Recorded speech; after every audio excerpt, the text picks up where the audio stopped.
YCP హయాంలో రాష్ట్రం సర్వనాశనమైందని మంత్రి గొట్టిపాటి రవికుమార్ ఫైరయ్యారు. చేసిన మేలు చెప్పుకోలేక ఓడిపోయామని వైసీపీ నేతలు అనడం హాస్యాస్పదమన్నారు మంత్రి.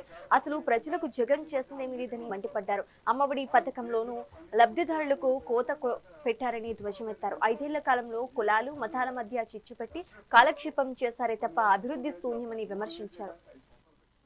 అన్ని కార్యక్రమాలు చేసుకోవచ్చు, ఒక కార్యక్రమం చేయకుండా మన మధ్య వాళ్ళ మీటింగ్ లో మాట్లాడుతున్నారు.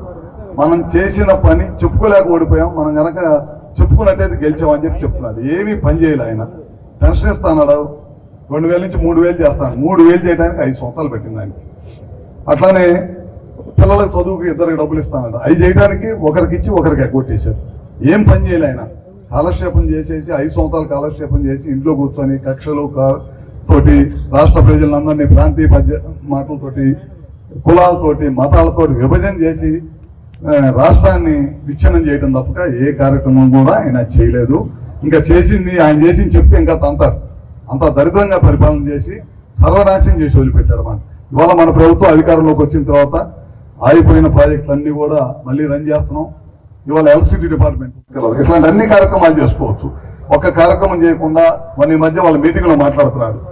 మనం చేసిన పని చెప్పుకోలేక ఓడిపోయాం, మనం కనుక చెప్పుకున్నట్టయితే గెలిచామని చెప్పి చెప్తున్నాడు. ఏమీ పని చేయలే ఆయన. పెన్షన్ ఇస్తాడు, 2000 నుంచి 3000 చేస్తాడు. 3000 చేయడానికి 5 సంవత్సరాలు పెట్టింది ఆయనకి.